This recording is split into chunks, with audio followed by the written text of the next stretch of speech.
And Jesus says, ಮತ್ತು ಯೇಸು ಅಂದನು, turn to the 4th chapter.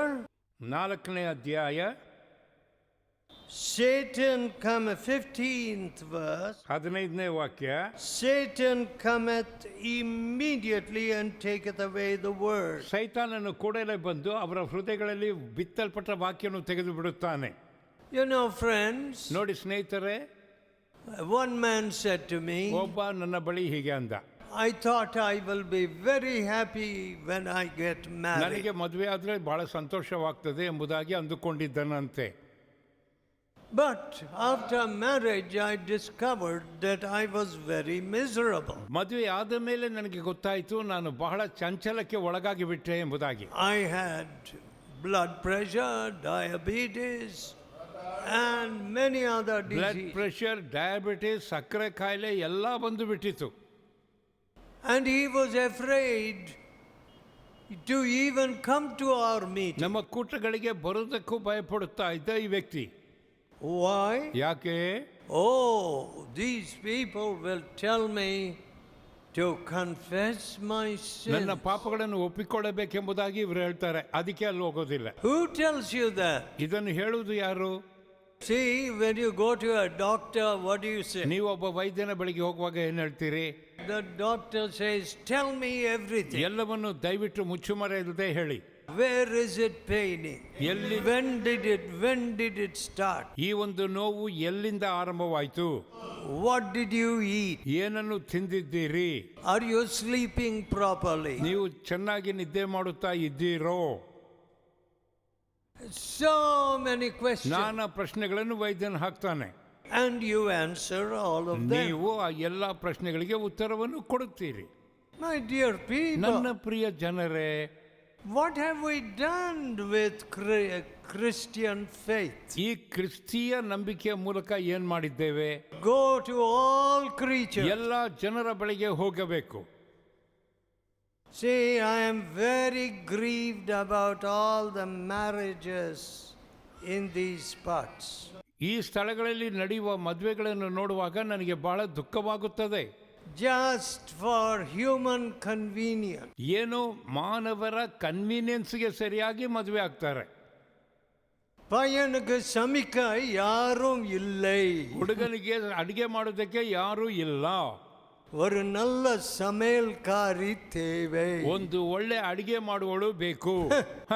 Great reason to marry. ಮದುವೆ ಆಗೋದಕ್ಕೆ ಒಂದು ದೊಡ್ಡ ಕಾರಣ ನೋಡಿ. My mother-in-law told me ನನ್ನ ಅತ್ತೆ ಒಮ್ಮೆ ನನಗೆ ಹೀಗಂದರು, before the marriage, ಮದುವೆಗೆ ಮುಂಚೆಯೇ, my wife, பிள்ளைக்கு சமைக்கவே தெரியாது. ನನ್ನ ಹುಡುಗಿಗೆ ಅಡಿಗೆ ಮಾಡೋದಕ್ಕೆ ಗೊತ್ತಿಲ್ಲ. Well, that's no problem to me. ನನಗೆ ಆ ಒಂದು ಸಮಸ್ಯೆ ಇಲ್ಲ. I never fought with her. ಇದೆಲ್ಲ ಉಪ್ಪಿಲ್ಲ, ಇದರಲ್ಲಿ ಉಪ್ಪಿಲ್ಲ ಅದರಲ್ಲಿ ಉಪ್ಪಿಲ್ಲ ಎಂಬುದಾಗಿ ಜಗಳ ಮಾಡಲಿಲ್ಲ. never. ಇಲ್ಲವೇ ಇಲ್ಲ ರೀ. We were happy. ನಾವು ಸಂತೋಷವಾಗೇ ಇದ್ದೆವು.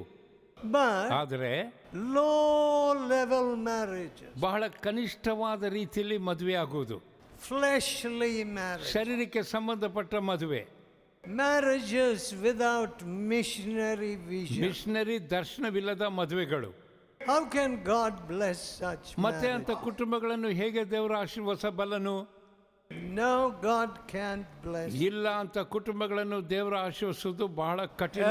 ಇಲ್ಲವೇ ಇಲ್ಲ. boy, ಒಬ್ಬ ಹುಡುಗ, the son of a police officer, police ಆಫೀಸರ ಮಗ, got converted. ಮಾನಸಾಂತರಗೊಂಡನು ನಮ್ಮ ಕೂಟದಲ್ಲಿ. I never asked him his caste. I don't know anything about it. ಅವನ ಜಾತಿಯ ಬಗ್ಗೆ ಯಾವುದು ಕೇಳಲಿಲ್ಲ, ನನಗೆ ಯಾವುದು ಗೊತ್ತಿಲ್ಲ. But when he got converted, ಅವನು ಮಾನಸಾಂತರಗೊಂಡ ಮೇಲೆ he began to follow the Lord. ಅವನು ಕರ್ತನಾದ ಯೇಸುಸ್ವಾಮಿಯನ್ನು ಹಿಂಬಾಲಿಸುವುದಕ್ಕೆ ಪ್ರಾರಂಭಿಸಿದ. His company, he joined an American company. ಅವನೊಂದು ಅಮೆರಿಕನ್ ಕಂಪನಿಯಲ್ಲಿ ಕೆಲಸಕ್ಕೆ ಸೇರಿದ. They said, you must work on Sunday. ಭಾನುವಾರಗಳಲ್ಲಿ ಕೆಲಸ ಮಾಡಲೇಬೇಕೆಂಬುದಾಗಿ ಒತ್ತಾಯಪಡಿಸಿದರು. And he resigned. ಆದ್ರಿಂದ ಕೆಲಸಕ್ಕೆ ರಿಸೈನೇಷನ್ He ಕೊಟ್ಟ. said, no, I can't work on Sunday. ಭಾನುವಾರಗಳಲ್ಲಿ ಕೆಲಸ ಮಾಡೋದಕ್ಕೆ ಆಗೋದಿಲ್ಲ ಅಂತ ರಿಸಿಗ್ನೇಷನ್ ಕೊಟ್ಟ. God gave him a better job. ದೇವರು ಅದಕ್ಕಿಂತಲೂ ಉತ್ತಮವಾದ ಕೆಲಸವನ್ನು ಅವನಿಗೆ ಕೊಟ್ಟನು. But ಆದರೆ he and his wife ಅವನು ಅವನ ಹೆಂಡತಿ have become great helpers in the work of God. ದೇವರ ಸೇವೆಯಲ್ಲಿ ಬಹಳ ಸಹಾಯವಾಗಿದ್ದರು ಈ ದಂಪತಿಗಳು. You see, ನೋಡಿ, he married one of the girls here, ಈ ನಮ್ಮ ಫೆಲೋಶಿಪ್ನಲ್ಲಿ ಒಂದು ಹುಡುಗಿಯನ ಮದುವೆ ಆದ. but ಆದರೆ I never heard of their fighting with each other. ಅವರು ಪರಸ್ಪರ ಜಗಳವಾಡೋದನ್ನು ನಾನು ಕೇಳಿಸ್ಕೊಂಡಿದ್ದಿಲ್ಲ. But on the other hand, ಆದರೆ ಇನ್ನೊಂದು ರೀತಿಯಲ್ಲಿ ಗಮನಿಸುವಾಗ both of them take an active part in reaching souls. ಆತ್ಮಗಳನ್ನು ಸಂಧಿಸುವಂತ ವಿಷಯದಲ್ಲಿ ಇಬ್ಬರು ಕಾರ್ಯ ಚಟುವಟಿಕೆ ಉಳ್ಳವರಾಗಿದ್ದರು ಈ ದಂಪತಿಗಳು. Today, some of you, ಇಂದು ನಿಮ್ಮಲ್ಲಿ ಕೆಲವರು, I don't know what you really want. ನೀವು ಏನು ಬೇಕಂತ ಎದುರು ನೋಡ್ತಾ ಇದ್ದೀರೋ ನನಗೆ ಗೊತ್ತಿಲ್ಲ. அடக்கத்துக்கு சரியான இடம் கிடைக்கணும். ನನಗೆ ಒಂದು ಸರಿಯಾದ ಸ್ಥಳವು ಸಿಕ್ಕಬೇಕು. தயார் பண்ணட்டுமா? ದಯವಿಟ್ಟು ತಯಾರು ಮಾಡಲ್ಲ.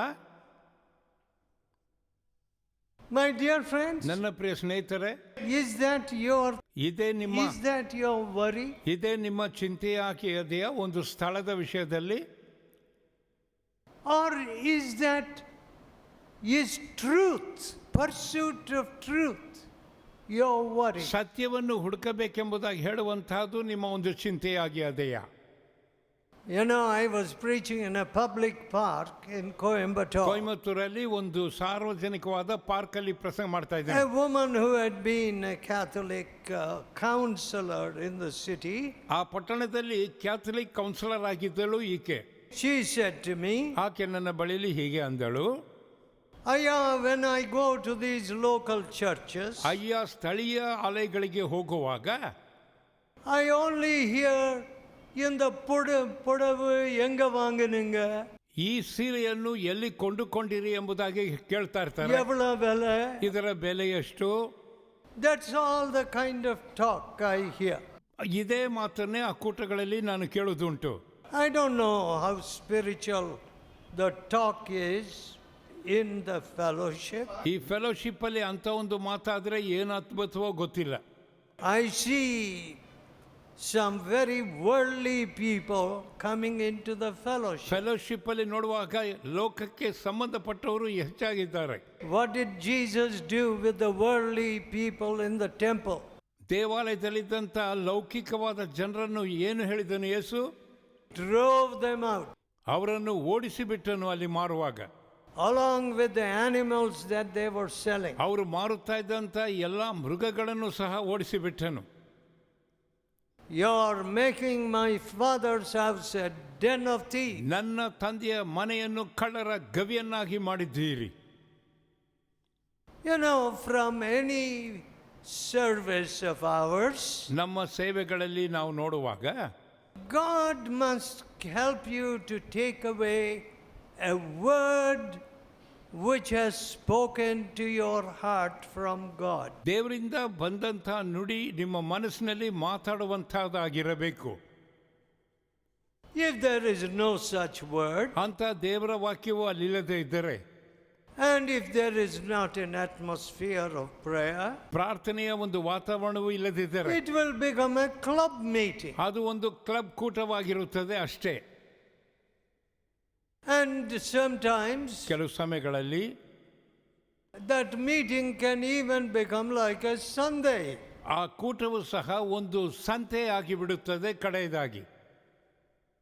No presence of God there. ಅಲ್ಲಿ ದೇವರ ಪ್ರಸನ್ನತೆ ಇಲ್ಲ, ಒಂದು ಸಂತೆ.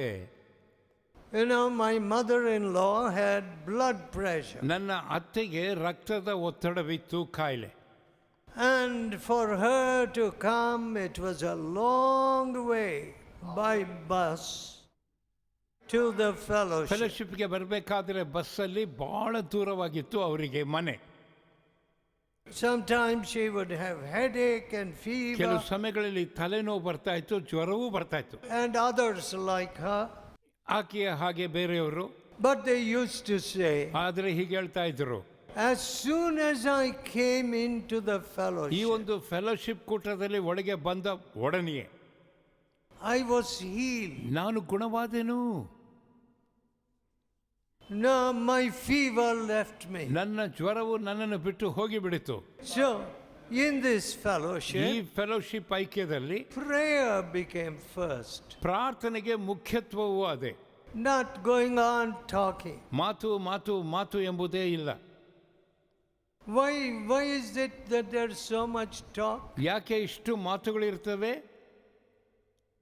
Because there is no spirit of prayer. ಅಲ್ಲಿ ಪ್ರಾರ್ಥನೆ ಆತ್ಮ ಇಲ್ಲದೆ ಇರೋದ್ರಿಂದ When you look at some of these areas, ಈ ಒಂದು ಕ್ಷೇತ್ರದಲ್ಲಿ ಗಮನಿಸುವಾಗ right till Kanyakumari, ಕನ್ಯಾಕುಮಾರಿಯವರೆಗೂ ಭೂಶಿರದವರೆಗೂ how many places without the good news?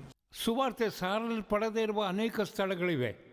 I won't be surprised if some human sacrifices are also taking place ಈ there. ಸ್ಥಳಗಳಲ್ಲಿ ನೋಡುವಾಗ ನರಬಲಿಯೂ ಸಹ ಉಂಟಾಗುತ್ತಾ ಇದೆ. In many places in this country, ಈ ದೇಶದ ಅನೇಕ ಕಡೆಗಳಲ್ಲಿ I am sure still there is human sacrifice. ನರಬಲಿಯು ಇಂದು ಉಂಟಾಗುತ್ತಾ ಇದೆ. In one place they said, ಒಂದು ಸ್ಥಳದಲ್ಲಿ ಹೀಗಂದರು, oh, they opened a temple here, ಇಲ್ಲಿ ಒಂದು ದೇವಸ್ಥಾನವನ್ನು ಸಿದ್ಧ ಮಾಡಿದ್ದಾರೆ.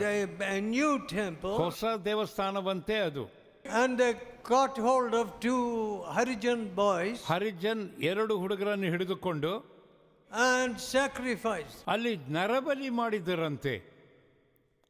My dear people, ನನ್ನ ಪ್ರಿಯ ಜನರೇ, and what did Jesus tell us? ಯೇಸು ಹೇಳಿದ್ದೇನು ಕಡೆಯದಾಗಿ?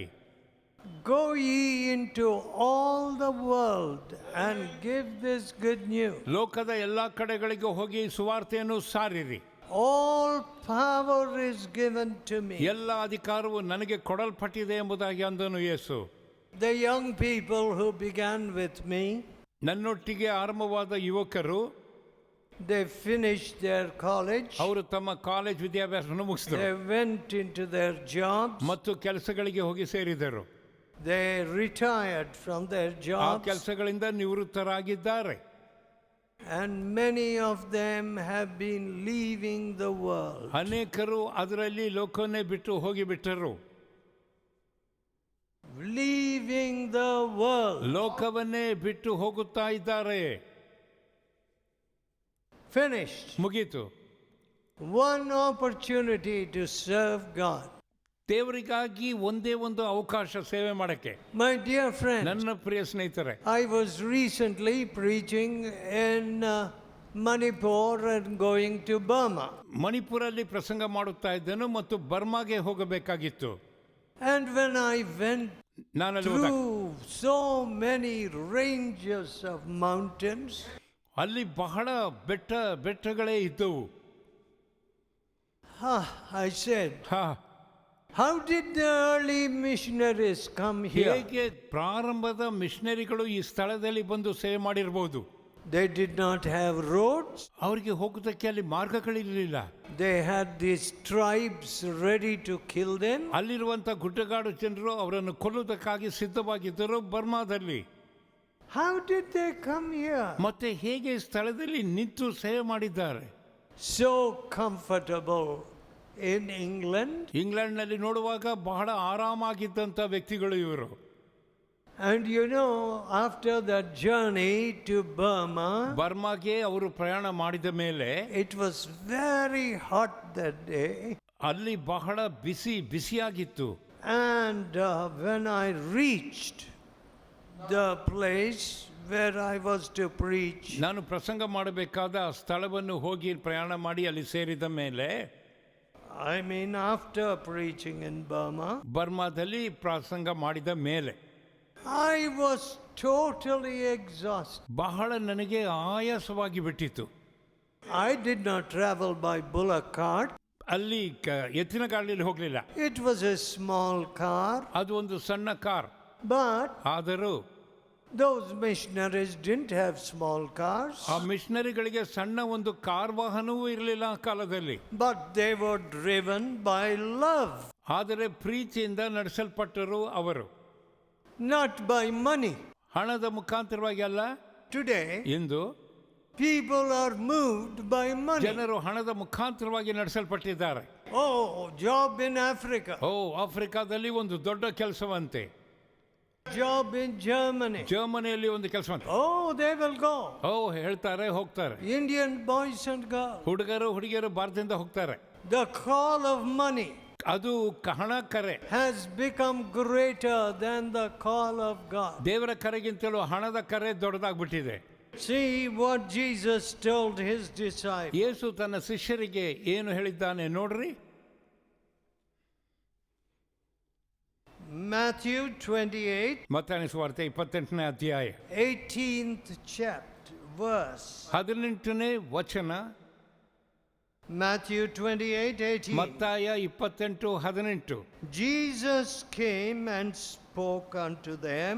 ಯೇಸು ಅವರೊಟ್ಟಿಗೆ ಮಾತಾಡಿ ಹೀಗಂದನು, All power is given to me. ಎಲ್ಲ ಅಧಿಕಾರವು ನನಗೆ ಕೊಡಲ್ಪಟ್ಟದೆ. In heaven and in earth. ಆಕಾಶದಲ್ಲಿಯೂ ಭೂಮಿಯಲ್ಲೂ. Go you therefore and teach all nations. ಎಲ್ಲ ಜನಾಂಗಗಳವರಿಗೂ ನೀವು ಬೋಧಿಸಿರಿ, ಕಲಿಸಿರಿ.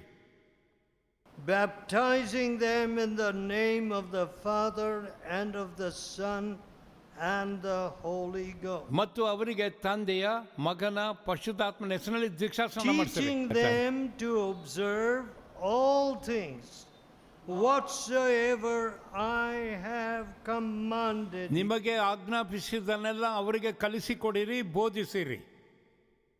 Lo, I am with you always. ಇಗೋ ನಾನು ನಿಮ್ಮ ಸಂಗಡ ಎಲ್ಲ ದಿವಸಗಳಲ್ಲಿ ಇದ್ದೇನೆ, even unto the end of the world. ಲೋಕದ ಕಟ್ಟ ಕಡೆಗಳವರೆಗೂ ನಾನು ನಿಮ್ಮ ಸಂಗಡ ಇದ್ದೇನೆ.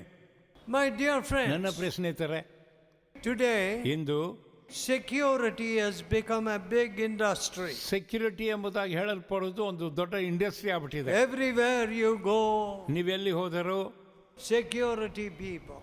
ಸೆಕ್ಯೂರಿಟಿ ಜನರನ್ನು ನೋಡ್ಬೋದು. If you want to enter an airport, you have to have an identity card. ನೀವು ಏರ್ಪೋರ್ಟ್ಗೆ ಹೋಗ್ಬೇಕಾದ್ರೆ ನಿಮ್ಮ ಗುರುತಿನ ಚೀಟಿಯನ್ನು ಅಲ್ಲಿ ತೋರಿಸ್ಬೇಕು. Very, very strange. ಬಹಳ ಅಪರಿಚಿತವಾದಂಥ ವಿಷಯ. We moved freely in this country, ಈ ದೇಶದಲ್ಲಿ ನಾವು ಸ್ವಾತಂತ್ರ್ಯವಾಗಿ ಇಲ್ಲಿ ಓಡಾಡ್ತಾ ಇದ್ದೆವು.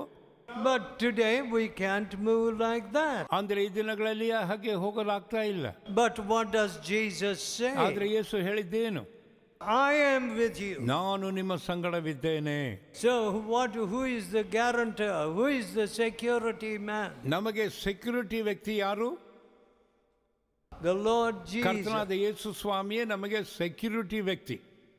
The next 2 weeks after the anniversary service on the 15th in Madras, ಮದ್ರಾಸಿನಲ್ಲಿ ಆನಿವರ್ಸರಿ ಕೂಟವಾದ ಮೇಲೆ 15ನೇ ತಾರೀಕು I have to go and have our retreats in England, Germany, France, England, Germany, France, United States. United States ಆ ಕಡೆ retreat ಕೂಟಗಳನ್ನು ನಡೆಸಬೇಕು.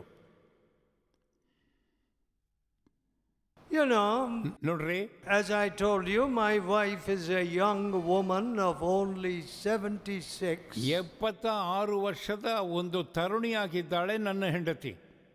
She finds it a little difficult sometimes to travel like ಕೆಲವು this. ಸಮಯಗಳಲ್ಲಿ ನನ್ನೊಟ್ಟಿಗೆ ಪ್ರಯಾಣ ಮಾಡಬೇಕಾದ್ರೆ ಆಕೆಗೆ ಸ್ವಲ್ಪ ಪರಿಶ್ರಮವಾಗ್ತದೆ. But no grumbling in our house. ಆದರೂ ಆಕೆ ಮನಸ್ಸಿನಲ್ಲಿ ಗುಣಗುಟ್ಟುವುದಿಲ್ಲ. No fighting. ಯಾವ ವಿಧವಾದಂಥ ಜಗಳವಾಡುವುದಂತೂ ಇಲ್ಲವೇ ಇಲ್ಲ. Of course, she is concerned that I should be healthy. ನಾನು ಆರೋಗ್ಯವಾಗಿರಬೇಕೆಂಬುದಾಗಿ ಆಕೆ ಬಯಸ್ತಾಳೆ. Being a doctor, I can understand her. ಆಕೆ ಒಂದು ವೈದ್ಯಳಾಗಿರೋದ್ರಿಂದ ನನಗೆ ಆಕೆ ವಿಷಯ ತಿಳಿದಿದೆ. She sees me working so hard. ನಾನು ಇಷ್ಟು ಕೆಲಸ ಮಾಡೋದನ್ನು ಆಕೆ ನನ್ನೊಟ್ಟಿಗಿದ್ದು ನೋಡ್ತಾಳೆ. But ಆದರೆ she only wants to help me. ಆಕೆ ನನಗೆ ಸಹಾಯ ಮಾಡೋದಕ್ಕೆ ಇಷ್ಟಪಡುವವಳು. She does not want comfort. ಆಕೆಗೆ ಆರಾಮಾಗಿರೋದಕ್ಕೆ ಇಷ್ಟವಿಲ್ಲ. My dear friends, ನನ್ನ ಪ್ರಿಯ ಸ್ನೇಹಿತರೆ, what is wrong with you? ನಿಮ್ಮಲ್ಲಿ ಏನು ತಪ್ಪು ಅದೇ ದಯವಿಟ್ಟು ನನಗೆ ಸ್ವಲ್ಪ ಹೇಳಿ ನೋಡೋಣ. Does not the love of Jesus move you? ಯೇಸುವಿನ ಪ್ರೀತಿ ನಿಮ್ಮನ್ನು ಒತ್ತಾಯಪಡಿಸುತ್ತಾ ಇಲ್ಲವೋ? My mother used to pray. ನನ್ನ ತಾಯಿ ಹೀಗೆ ಪ್ರಾರ್ಥನೆ ಮಾಡ್ತಾ ಇದ್ರು. You know, she used to pray with a neighbor lady. ನೆರೆಯ ಒಂದು ಹೆಂಗಸಿನ ಒಟ್ಟಿಗೆ ಕೂಡಿ ಪ್ರಾರ್ಥನೆ ಮಾಡ್ತಾ ಇದ್ರು. Every day, this rich neighbor lady, a Hindu, used to come and pray with my mother. ನಮ್ಮ ಮನೆಯ ಪಕ್ಕದಲ್ಲಿದ್ದಂಥ ಹಿಂದೂ ಹೆಂಗಸು ಸ್ವಲ್ಪ ಶ್ರೀಮಂತಳು ಪ್ರಾರ್ಥನೆಗಾಗಿ ನನ್ನ ತಾಯಿ ಬಳಿಗೆ ಬರ್ತಾ ಇದ್ಲು. And they used to pray upstairs. ಅವರು ಮಾಡಿ ಮೇಲೆ ಕೂಡಿ ಪ್ರಾರ್ಥನೆ ಮಾಡ್ತಾ ಇದ್ದರು. And one day that lady came early. ಒಂದು ದಿನ ಆಕೆ ಸ್ವಲ್ಪ ಬೇಗನೆ ಬಂದುಬಿಟ್ಟಳು. And she was looking down from upstairs. ಮೇಲಿಂದ ಕೆಳಗೆ ನೋಡಿದಳು. My mother was coming to the staircase which was outside. ನನ್ನ ತಾಯಿ ಮೆಟ್ಟಲಿಂದ ಹತ್ತಿ ಬರುತ್ತಾ ಇದ್ದರು. ಆ ಮೆಟ್ಟಲು ಹೊರಗಿತ್ತು. Just at that time, our cook or the woman who cooked, ನಮಗೆ ಅಡುಗೆ ಮಾಡುತ್ತಾ ಇದ್ದಂಥ ಒಂದು ಹೆಂಗಸು, my mother had given her 2 kinds of rice. 2 ರೀತಿಯ ಅಕ್ಕಿಯನ್ನು ಆ ಒಂದು ಅಡುಗೆ ಮಾಡುವವಳಿಗೆ ನನ್ನ ತಾಯಿ ಕೊಟ್ಟಿದ್ದರು.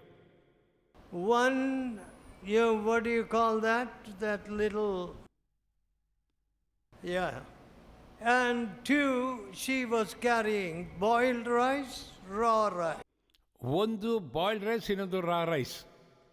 Because there were some boys who only ate boiled rice. ಕೆಲವು ಹುಡುಗರಿಗೆ ಈ ಕುಸಲಕ್ಕಿ ಬಹಳ ಇಷ್ಟವಾಗಿತ್ತು. And so she had to cook these 2 kinds of rice. ಆದ್ದರಿಂದ 2 ರೀತಿಯ ಅಕ್ಕಿಯನ್ನು ಅಲ್ಲಿ ತಯಾರು ಮಾಡಬೇಕಾಗಿತ್ತು ಅನ್ನಕ್ಕೆ. And she was walking on the ground. ಅವಳು ಕೆಳಗೆ ನಡೆಯುತ್ತಾ ಇದ್ದಳು. And this woman was watching from upstairs. ಮೇಲಿಂದ ಈ ಹಿಂದೂ ಹೆಂಗಸರು ನೋಡ್ತಾ ಇದ್ದಳು ಕೆಳಗೆ. My mother was coming. ನನ್ನ ತಾಯಿ ಹತ್ತಿ ಬರ್ತಾ ಇದ್ರು. This woman with her 2. ಈ ಹೆಂಗಸು 2 ವಿಧವಾದ ಅಕ್ಕಿಗಳನ್ನಿಟ್ಟುಕೊಂಡು ಅಲ್ಲಿದ್ದಳು. She was going to the kitchen. ಈಗ ಅಡುಗೆ ಮನೆಗೆ ಹೋಗ್ತಾ ಇದ್ದಾಳೆ. And she dropped the 2 kinds of rice on the ground, sand. 2 ವಿಧವಾದ ಅಕ್ಕಿಯನ್ನು ಅವಳು ಕೆಳಗೆ ನೆಲದಲ್ಲಿ ಹಾಕಿ ಬೀಳಿಸಿ ಬಿಟ್ಟಳು. And this woman from upstairs was watching. ಮೇಲಿಂದ ಈ ನೆರೆಯವಳು ನೋಡುತ್ತಾ ಇದ್ದಳು ಕೆಳಗೆ. She saw my mother. ನನ್ನ ತಾಯಿಯನ್ನು ನೋಡಿದಳು. She did not speak a word. ಒಂದು ಮಾತನ್ನು ಆಕೆ ಆಡಲಿಲ್ಲ ನೆರೆಯವಳು. She went straight to the staircase and went upstairs for prayer. ಅವಳು ಪ್ರಾರ್ಥನೆ ಮಾಡೋದಕ್ಕಾಗಿ ಮೆಟ್ಟಲನ್ನು ಹತ್ತಿ ಅಲ್ಲಿಗೆ ಹೋದಳು.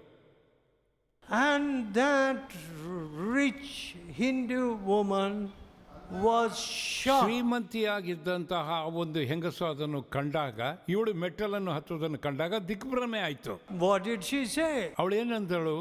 Oh, I would have shouted at that woman. ಅವಳನ್ನು ನೋಡಿ ನಿಜವಾಗ್ಲೂ ಯಾಕೆ ಹೀಗೆ ಮಾಡ್ತಾ ಎಂಬುದಾಗಿ ನಾನೊಂದು ವೇಳೆ ಹೇಳ್ತಾ ಇದ್ದೇನು. But you didn't speak a word. ಆದರೆ ನೀವೊಂದು ಮಾತನ್ನು ಆಡಲಿಲ್ವಲ್ಲ. You know, we follow Jesus. ನಾವು ಯೇಸುವನ್ನು ಹಿಂಬಾಲಿಸುತ್ತೇವೆ ಗೊತ್ತಾ. And when Pilate was asking him, these people are witnessing so many things about you. ಇವರೆಲ್ಲ ಸುಳ್ಳು ಸಾಕ್ಷಿಯನ್ನು ಕೊಡುವಾಗ ಯೇಸುವೆ ಏನು ನೋಡ್ಕೊಂಡಿದ್ದೀಯಾ ಪಿಲಾತನು ಹೇಳಿದಾಗ, What do you say? ನೀನೇನು ಹೇಳುತ್ತಿ, ನಿನ್ನ ಮೇಲೆ ದೂರ ಹೇಳ್ತಾರಲ್ಲ. And Jesus didn't reply a word. ಯೇಸು ಒಂದು ಮಾತನ್ನು ಆಡಲಿಲ್ಲ, ಮೌನವಾಗಿದ್ದನು. And the judge, the Roman governor, was very ರೋಮ surprised. ದೇಶಾಧಿಪತಿಗೆ ಬಹಳ ದಿಗ್ಭ್ರಮೆಯಾಯಿತು. Don't you speak? ಏನು ಒಂದು ಮಾತನ್ನು ನೀನು ಆಡುವುದಿಲ್ಲವೋ? Don't you hear what they witness against ಸುಳ್ಳು you? ಸಾಕ್ಷಿ ಹೇಳುವುದನ್ನು ನೀನು ಕೇಳಿಸಿಕೊಳ್ಳುತ್ತಾ ಇಲ್ಲವೋ? He didn't speak a word. Yesu ಮೌನವಾಗಿದ್ದನು. I don't know what you have spoken. ಒಂದು ವೇಳೆ ಆ ಸನ್ನಿವೇಶದಲ್ಲಿದ್ದರೆ ನೀವೇನು ಮಾತಾಡ್ತಾ ಇದ್ದೀರೋ ನನಗೆ ಗೊತ್ತಿಲ್ಲ. Whether angry words or abusive words or backbiting words. ಕೋಪ ಮಾತು ಅಥವಾ ಬೈಯುವ ಮಾತುಗಳು. There is only, if your kulai, if your tap, ನಿಮ್ಮ ಕೊಳಾಯಿ if it produces sewer water and good water, will you ever turn to that tap again? ಆ ನಲ್ಲಿಯಿಂದ ಒಳ್ಳೆ ನೀರು ಮತ್ತು ಕೊಳೆ ನೀರು 2 ಬರುತ್ತಾ ಇದ್ದರೆ ಆ ಕೊಳೆಯನ್ನು ಪುನಃ ನೀವು ತೆರೆಯುತ್ತೀರೋ? Will you again touch that tap? ಪುನಃ ಕೊಳೆಯನ್ನು ಮುಟ್ಟುವುದಕ್ಕೆ ಹೋಗುತ್ತೀರಾ? You have got one mouth, ನಿಮಗಿರೋದು ಒಂದೇ ಒಂದು ಬಾಯಿ, and with that you speak to God. ಆದ್ರಿಂದ ನೀವು ದೇವರಿಗೆ ಮಾತಾಡಬೇಕು. And then you speak evil.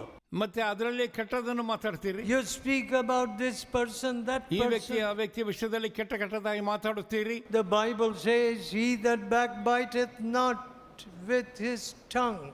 ನಾಲಿಗೆಯ ಮುಖಾಂತರವಾಗಿ ಇನ್ನೊಬ್ಬರ ವಿಷಯದಲ್ಲಿ ದೂರು ಮಾತಾಡ್ತಾರೆ. He will ascend into the hill of the Lord. ಅವನು ದೇವರ ಪರ್ವತಕ್ಕೆ ಹತ್ತಿದರೂ ಸಹ. My dear people, ನನ್ನ ಪ್ರಿಯ ಜನರೇ, Jesus prayed for his Yesu disciples. ತನ್ನ ಶಿಷ್ಯರಿಗಾಗಿ ಪ್ರಾರ್ಥಿಸಿದನು. What did he pray? ಏನು ಪ್ರಾರ್ಥನೆ ಮಾಡಿದನು? I am coming unto you, Father, but these are in the world. ತಂದೆಯೇ, ನಾನು ನಿನ್ನ ಬಳಿಗೆ ಬರ್ತಾ ಇದ್ದೇನೆ, ಆದರೆ ಇವರು ಈ ಲೋಕದಲ್ಲಿ ಇದ್ದಾರೆ.